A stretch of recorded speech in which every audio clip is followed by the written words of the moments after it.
Dan sê die einste jongman vir my, hy wil in die kerk bid. Marco, jy nie voor by my kom staan en gaan kom bid nie.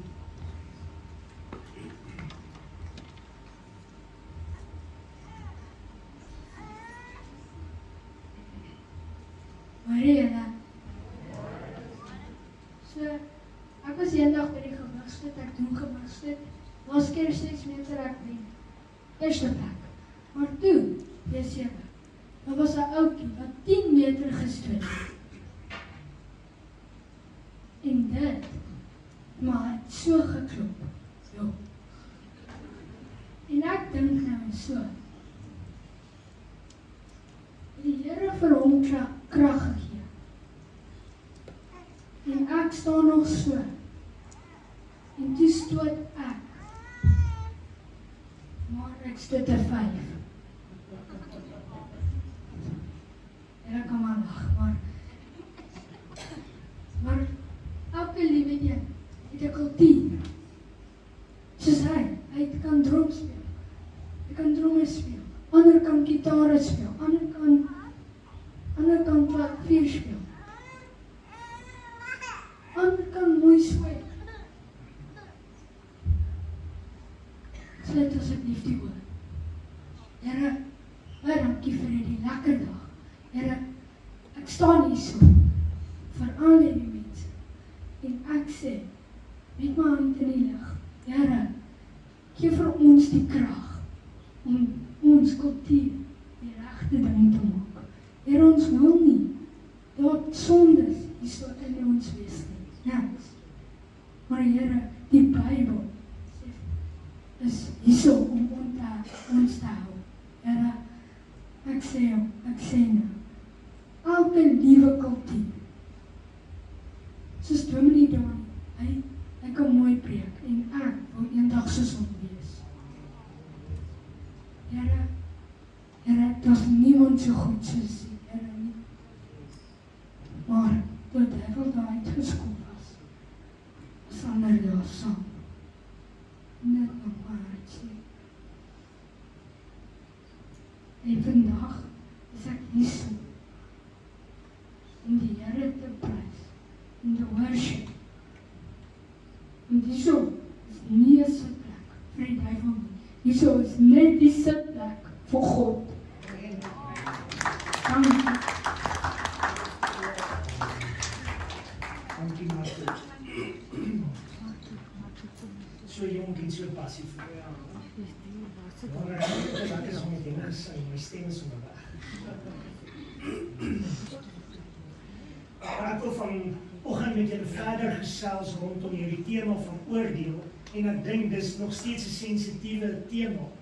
Ek het 'n paar jaar terug in Potchefstroom gemeente toe ek daar was, oor Overval radiostasie gaan preek, en ek het die einste boodskap van vandag gevat, en die beste van alles was, toe ek klaargemaak het, toe het iemand die radiostasie gebel, en my aangeklap, en gesê, die dominee moet jy asseblief nooit weer vra om te kom preek op die radiostasie nie. Maar raai wat, ek het nog steeds daar gaan preek. Maar dit is net vir my interessant, want dis hoe sensitief mense kan wees rondom hierdie preke, of rondom hierdie onderwerp, en rondom, dankie jullie, rondom hierdie hele gedagte.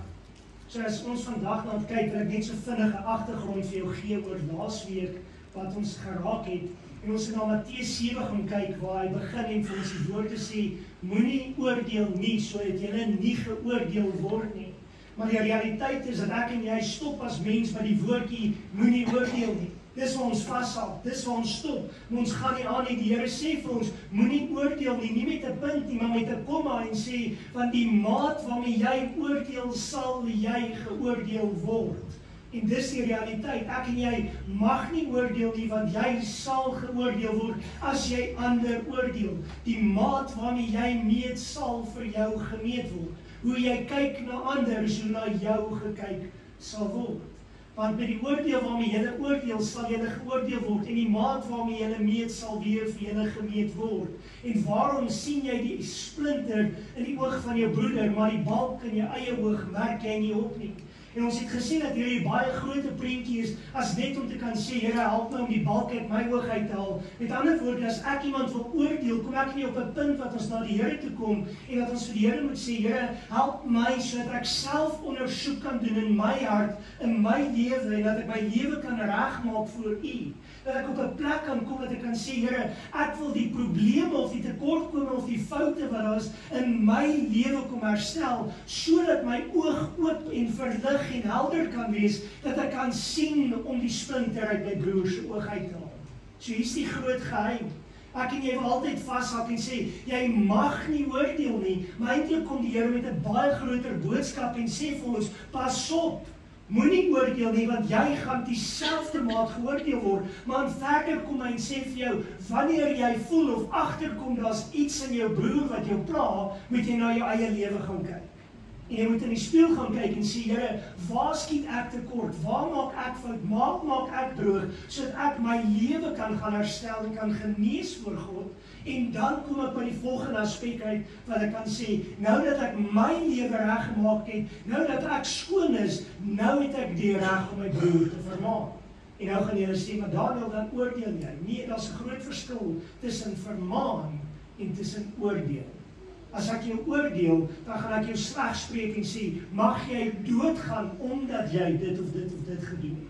That's oordeel. Maar as ek na iemand toe gaan en sê, dit wat jy doen is sonde en is verkeerd in God se oë, is eintlik in liefde te vermaan. En dit is baie belangrik dat ek en jy daarna moet gaan kyk. In vers 5 het hy die klemtoning gemaak en gesê, geveinstes, haal eers die balk uit jou oog uit, dan sal jy goed sien om die splinter uit die oog van die broeder te haal. Met ander woorde, pla iets jou van jou boetie, pla iets jou van jou vrou. As dit jou pla, gaan kyk in die spieël, want jy staan dalk self skuldig, en dalk nog meer skuldig as die ander een, want jy het nie net 'n splinter in jou oog nie, maar 'n balk in jou oog wat uitgehaal moet word. En dis nie 'n lekker proses, dis nie 'n lekker plek om te kom en na die Here toe te gaan en te sê, Here, help my, wys my, verander my hart, wys my waar kom ek tekort, wys my wat het ek verkeerd gedoen nie. Ek moet op daai plek kom sodat die Here my lewe kan verander en kan transformeer, sodat ek rein en opreg en heilig voor hom kan staan. En dis hoekom dit so belangrik is dat ons moet op 'n plek kom van selfondersoek, sodat ek verlig kan wees, sodat ek kan sien om die splinter uit te haal. Maar mense beleef ons as judgmental, want ons wil met die balk in ons oog, met die sonde in ons lewe, wil ons na hulle toe kom en sê, ek wil jou reghelp, ek wil jou verander, ek wil jou kom vorm, en dan maak ons skade, want wie is ek om jou te help, as ek jou nie kan help nie. Ek sal nooit daardie Botha se woorde hier vergeet het, wat ek en hy gespreek het hieronder, toe hy daar aand hier by ons moes sing het, en toe sê hy vir my, hy staan by 'n plek, en 'n ou kom na hom toe en sê vir hom, hy moet vir hom bid, en hy moet hom help, en daardie sê vir hom, ek kan jou nie help nie, ek kan nie vir jou bid nie, want ek het dieselfde probleem as jy. Dit vat boldness. Dit vat 'n groot realiteit om eintlik op so 'n plek te kom, dat jy kan sê, ek moet eers dit regmaak in my lewe, voordat ek vir jou kan help. Ons is vinnig om te spring, vinnig om te sê, ek moet jou help, ek moet jou reghelp, ek moet die splinter uit jou oog uithaal. Maar die Here sê, haal die balk uit jou oog, sodat jy verlig kan wees. Nou wil ek jou die vraag vra, wanneer mag jy oordeel? En jy gaan vir my sê, jy het net gesê, Daniel, jy mag nie oordeel nie. Maar het jy geweet dat Paulus het in die boek van 1 Korintiërs vir die gemeente van Korinthe 'n boodskap geskryf en gesê, ek het reeds die man veroordeel. En nou laat ek jou hoor, nou laat ek jou wonder oor wat hier aangaan. En die realiteit is net, ek en jy is baie vinnig om mense te judge, en dis kom mense vandag die kerk van Christus beskou as judgmental. Ek het nie die Christendom nodig nie, ek het nie die kerk nodig nie, ek het nie die Here nodig nie, want hierdie mense het my reeds veroordeel, het my reeds sleg gemaak, ek voel al reeds skuldig, ek het nie die kerk nodig nie, ek het nodig om rein en opreg voor God te staan, en ek kan dit nie doen met 'n kerk wat die hele tyd vir my hamer, en 'n kerk wat die hele tyd vir my judge nie. Maar die realiteit is net, daar's 'n plek en daar's 'n autoriteit, wat die kerk die autoriteit het om wel te oordeel, maar ons moet verstaan in wat se tipe konteks. Ons moet verstaan in wat se tye, daar reeds 'n tyd is wat die Here sê, ons mekaar moet aanspreek, mekaar moet vermaan in liefde, en daar's 'n tyd wat die Here vir jou sê, bly stil en gaan weg. Wanneer is daai tye? En ek wil vandag vir jou 'n bietjie lig daar kom bring en vir jou kom uitwys. Vermaan beteken aanspreek om gedrag te beïnvloed, iemand moreel op die regte pad te verwys. Nou, sodra ons dit doen, dan kom mense en sê, jy oordeel vir my. Om te vermaan is nie oordeel nie. Inteendeel, gee God vir ons die opdrag om mekaar in liefde te vermaan. Inteendeel, as iemand iets in die kerk gedoen het en dit word geopenbaar, dan sê hulle vir ons dat die predikant met die persoon moet praat, en as die persoon nie wil luister nie, dan moet hy die ouderlinge, die diakens en die kerkraad bymekaar kry, en dan moet hulle met 'n groep met hom praat, en as hy dan nog steeds nie luister nie, dan bring hy hom voor die hele gemeente. Dis wat die woord van God sê. Wat is dit anders as 'n spesifieke tyd en 'n spesifieke opdrag wat ek en jy gegee is deur God om te sê, ons moet mense in liefde vermaan. Nou, dit is baie moeilik en baie uitdagend. Nou, Paulus skryf die volgende in 1 Korintiërs hoofstuk 5 en die opskrif van die hoofstuk lees soos volg. Die sedeloosheid van die Korintiese gemeente, bestraffing en vermaaning. Nou luister baie mooi, hy praat nie van 'n ou wat buite die gemeente is nie. Hy praat van iemand wat binne die gemeente van Korinthe is. Met ander woorde, hy maak al klaar hier die stelling en sê vir ons, as iemand in 'n gemeente is, as iemand sê, ek is deel van die liggaam van Christus, ek dien God, ek het hom ingeneem as my verlosser en saligmaker, dan het ek en jy alle reg en alle feite en alle opdrag van God af om vir hom te sê, ek vermaan jou, ek spreek jou aan. Kom ons kyk net gou na hierdie hoofstuk. 1 Korintiërs 5 vanaf vers 1. 'n Mens hoor waarlik van hoerery onder julle en hoerery van so 'n aard as wat selfs onder die heidene nie bekend is nie, dat iemand die vrou van sy vader het. Luister mooi wat sê hy. Hy praat nie met die mense buite die gemeente van Korinthe nie. Hy spreek die gemeente aan en hy sê vir die gemeente, hy hoor van hoerery wat in die gemeente is en dat dit so skrikwekkend is. Dis iets wat eers by die mense buite die gemeente aanvaarbaar is nie, maar dis iets wat binne die gemeente plaasvind. En hy kom sê dit so reguit en soveel autoriteit en hy sê dat eintlik so groot skande is dat iemand die vrou van sy vader geneem het.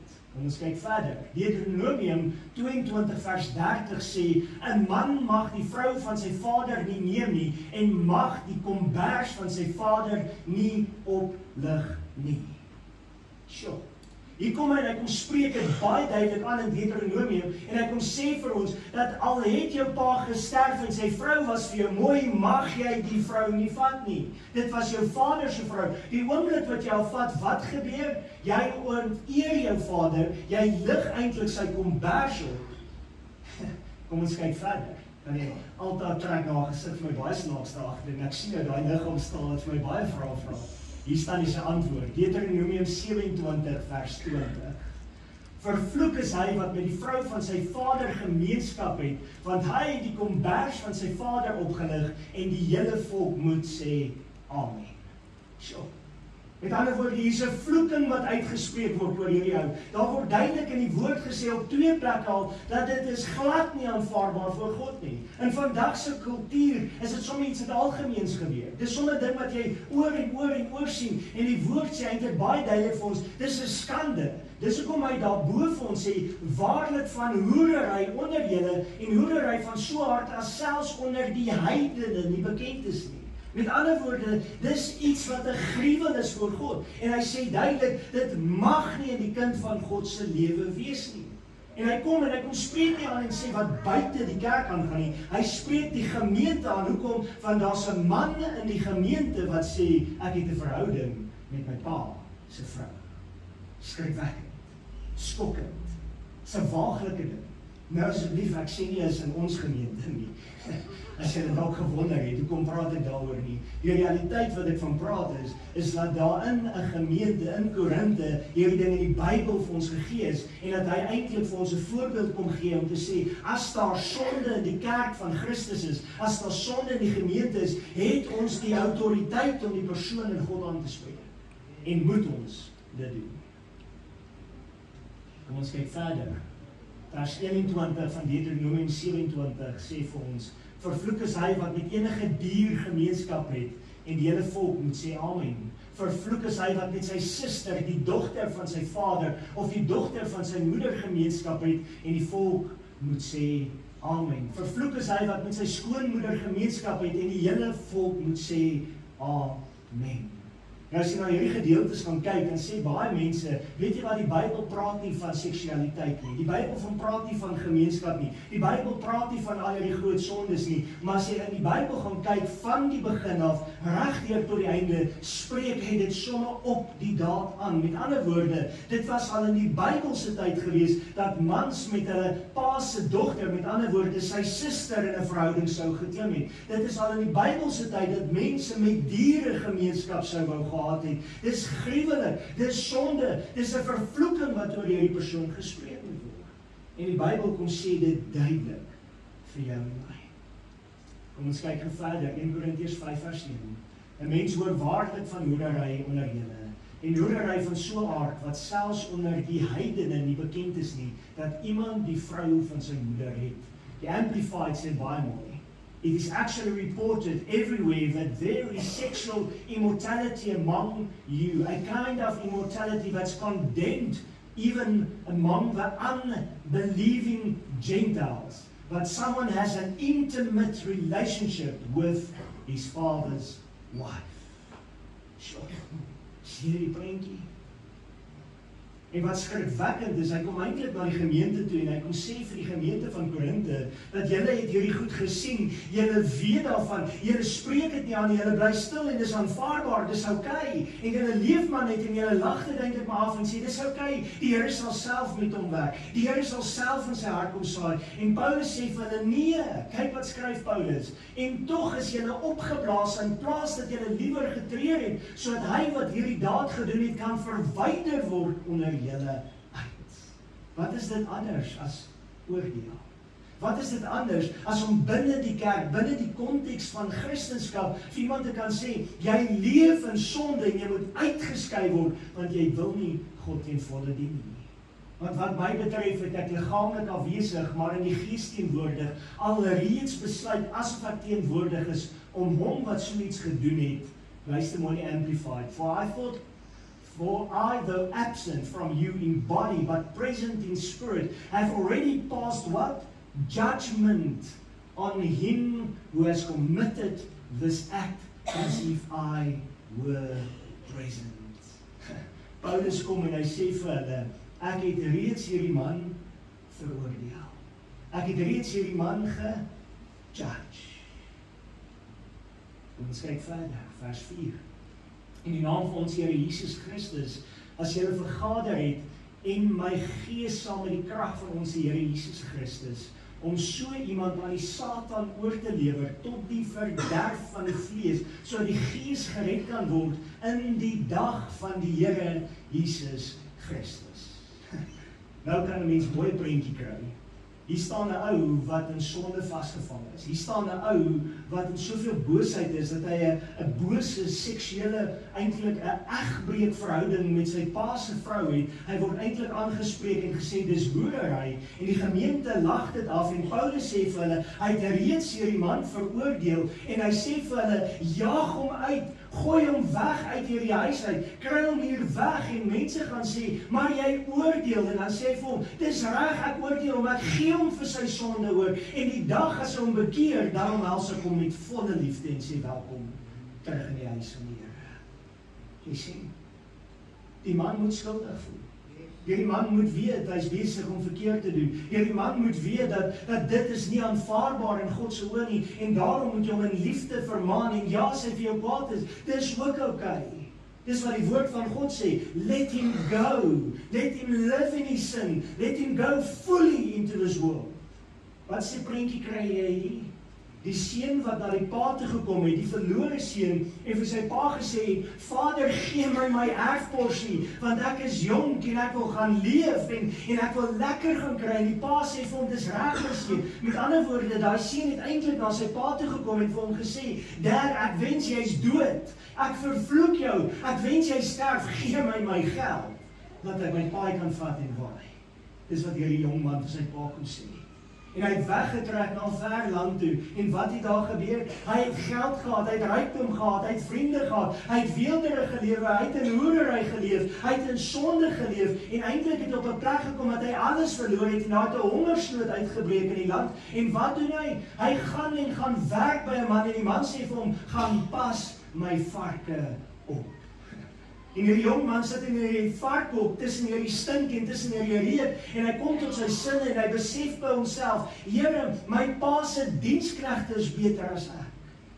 Laat ek teruggaan na my pa se huis toe en vir hom sê ek is nie waardig om die kind te wees nie. Ek is nie waardig om die seun te wees nie. Ek is nie waardig om 'n erfgenaam te wees nie. Ek sal vir u kom werk, ek wil net 'n diensknegt vir u wees. Hier kom die Vader hart, God se hart uit.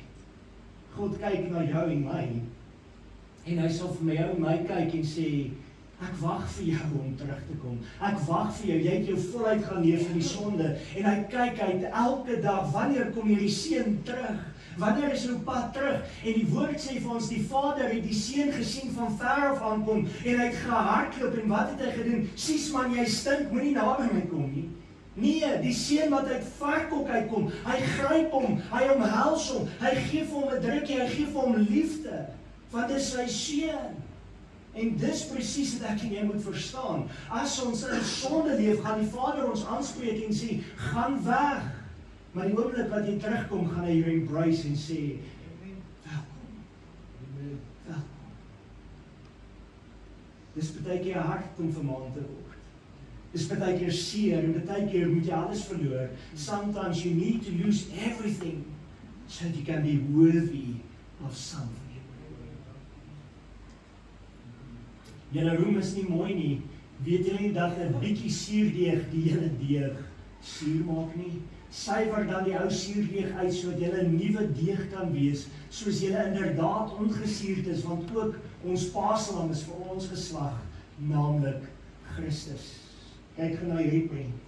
Het jy geweet as jy 'n vrot arbei vat en jy sit hom langs 'n gesonde vars arbei en jy kan selfs 'n derde een gaan bysit, dan vat dit hulle 11 dae voordat al drie vrot is.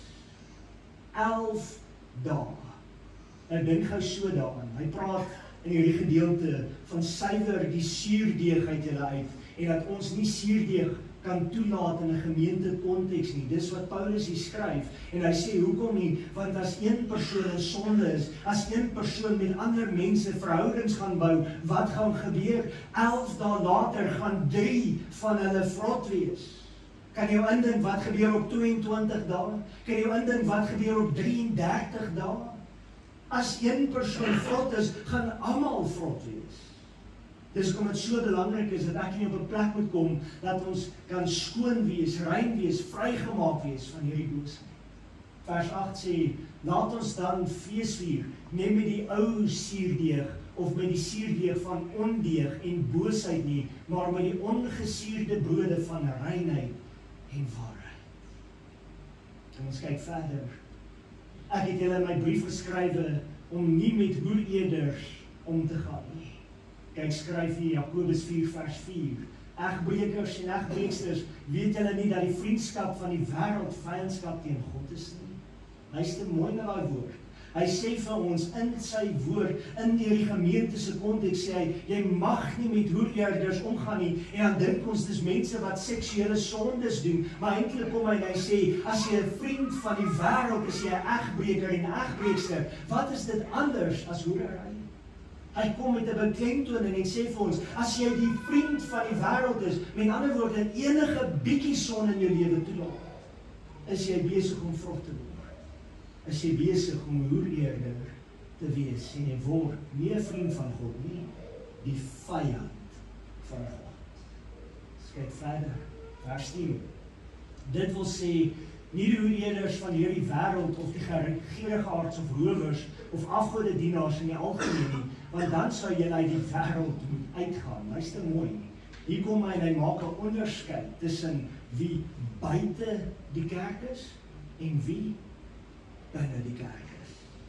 Buite die kerk was Jesus beskuldig aan, hy was tussen die hoere, hy was tussen die sondaars, Hy was tussen die vuilste en die slegste misdadigers. Hy het vir mense liefde gegee. Hy het vir mense tyd aan spandeer, wat ek en jy glad nie aan tyd sou spandeer het nie. En hier kom hy en sê, aan die gemeenskap buite moet jy liefde gee. Moet jy daar wees en jy moet sê, ek vergewe jou en ek spreek jou van jou sonde vry, want ek is lief vir jou, maar ek aanvaar nie jou sonde nie. Met ander woorde, ek gaan nie oordeel nie, I'm going to embracing with love. Maar as jy in die kerk van Christus is, sê hy vir ons, mag ek nie eers aan hom gemeenskap hê, of byvoorbeeld 'n fellowship gesprek hê, want hy leef in sonde. Kyk hoe hier. Vers 11. Maar nou skryf ek aan julle om nie om te gaan met iemand wat al staande as 'n diender bekend, 'n hoereerder is, of 'n gierigaard, of 'n afgodedienaar, of 'n kwaadspreker, of 'n dronkaard, of 'n rower nie. Met so iemand moet julle selfs nie saam eet nie. Luister, daar's twee munstukke. Buite die gemeente, ek mag saam met hom eet. Ek mag met hom tyd spandeer, want ek moet vir hom liefde gee. Die liefde moet hom nader aan God trek. Maar as hy sê, I am a child of God, maar hy's besig met hoerery, met gierigheid, met afgodediens, of hy's besig om met kwaadsprekery of dronkenskap, of hy's 'n rower, dan sê hy vir ons, jy mag nie saam met hom eet nie. Here, dis was nou judgmental. Here, ek het ons nou jou geoordeel, maar die Here sê vir jou, hy waarsku jou en sê vir jou, pas op, want as jy met hom gaan omgaan en met hom tyd gaan spandeer, gaan wat gebeur? Sy sonde sal jou vrot maak. Suurleeg.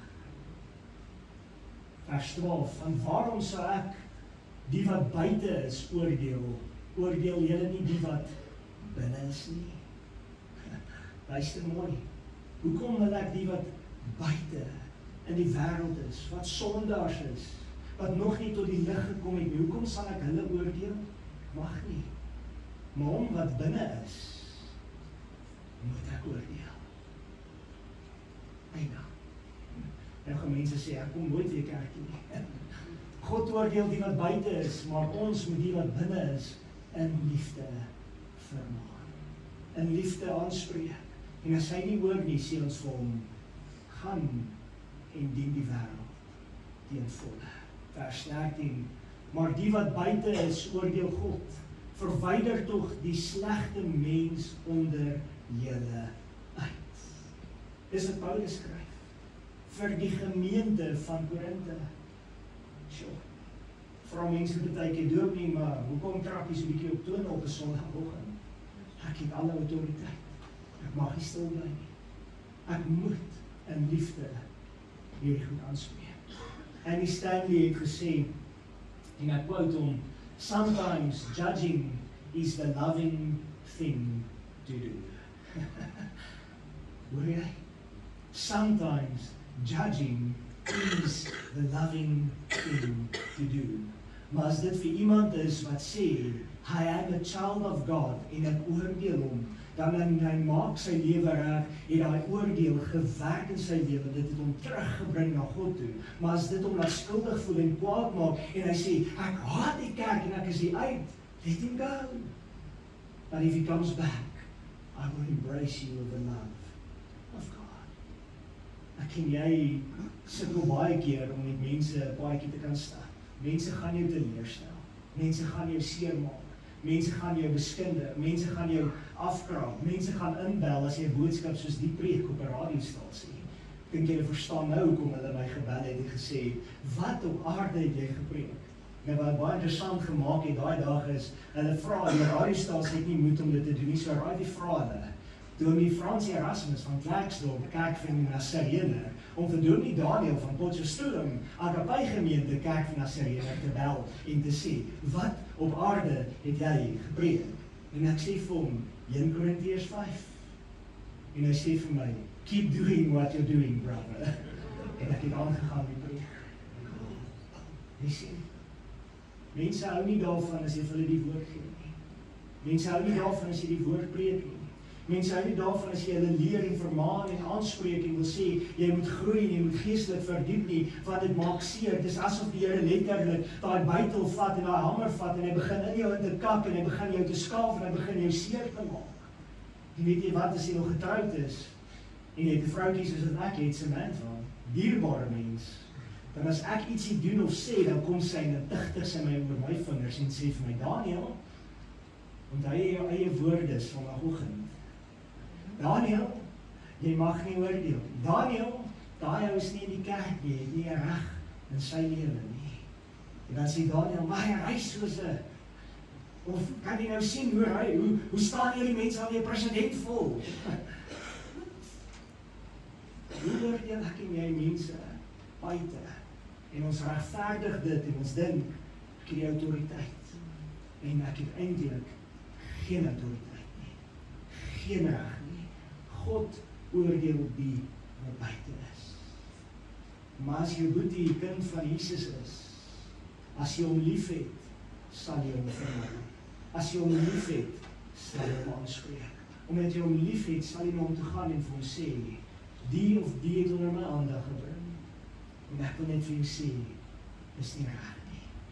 En het jy geweet, elkeen van julle wat hier sit, het alle reg om vir my selfs aan te spreek en te sê, Dominee Daniel, wat het jy nou aangevang? Elkeen van ons het die autoriteit in Jesus om mekaar in liefde te vermaak. Toe ek in Amerika was, om 'n kursus te gaan loop het, en ek is terug in Potts gemeente het Nico Becker, een van my kerkraadslede, van agter in die gang af. Hy het so 'n lang gang met die sonnaskoolklasse en dan sit 'n lang kerkgebou en ek staan daar heel voor in die mansbadkamer is langs my en dan ekko alles so in die voorportaal van die kerk in in die kerkgebou self en die vensters is oop en die fans en alles is aan. En hy gil daar in die gang af. Dominee Daniel, was jy getrou aan jou vrou toe jy in Amerika was? Liefde vir my. En ek kan vir hom teruggil sonder om skaam te kry. Ja, ek was! En ek hoef nie skaam te kry nie. Ek en jy moet mekaar in liefde vermaak en in liefde aanspreek. Die oomblik wat jy kwaad is, die oomblik wat jy aanstoot neem, is wanneer daai hamer op die spyker getref het en jy nie wil erken dat jy sonde of boosheid of iets verkeerds het in jou lewe. En dit is moeilik om te erken. Maar die gesindheid moet wees, Here, verander my hart, sodat ek verlig kan wees om die splinter uit my boetie se hart uit te haal. Help my, verander my. So as jy na hierdie twee gedeeltes kyk, nee, dis nie 'n weerspraak of 'n ding wat jy sê, nee, die Bybel praat homself teë, of hierdie ding stem ooreen nie. As jy gaan kyk na Matteus 7 en jy gaan kyk na 1 Korintiërs 5, dan loop hulle hand in hand en hy sê vir ons, doen selfondersoek, toets en kyk of daar iets in jou hart is en maak dit reg, sodat jy jou boetie in liefde kan help. So, sometimes judging is the loving thing to do. Kom ons bid saam. Here, dankie dat ons kan sien dat U het ons in liefde kom vermaan ons soveel keer. Help ons dat ons in liefde mekaar tot oordeel kan wees en dat ons nie mekaar afbreek en wegstoot nie, maar dat ons mekaar kan bring op 'n plek. Om te kan sê, Here, vorm my, maak my soos U wil. Change my heart, O God, and make it ever true. Dis ons hartsbegeerte. Here, ek weet dis nie lekker nie, ek weet hier is nie 'n lekker onderwerp nie, is nie 'n lekker tema om te kan bespreek nie. Maar Here, as ons na U woord kyk, dan bring U woord keer op keer, stuk na stuk in vervulling, en kan ons sien wat U leer en wat U ons beveel rondom hierdie aansprake, of hierdie vermaanings wat ons doen. Here, ek kom bid en vra dat in hierdie gemeente, as ons mekaar baie keer in liefde moet aanspreek, dat ons nie gaan kwaad word nie, dat ons nie gaan klippig word nie, dat ons nie mekaar gaan dreig en gaan sê, weet jy wat, ek is klaar met jou, klaar met hierdie kerk, maar dat ons na mekaar toe sal kom en sê, weet jy wat, ek het nodig gehad om dit te hoor, wil jy my nie help nie, om hierdie splinter uit my oog te haal. Ek wil ook beter sien, sodat ek ander kan help om die splinter uit hulle oog uit te haal. Ons bid dit vandag, in Jesus naam. Amen. Ek gaan vra dat julle saam met ons musiekspan sal staan, en ons gaan net volgende lied sing. Ek dink, ons gaan seker weer daai God van Mountain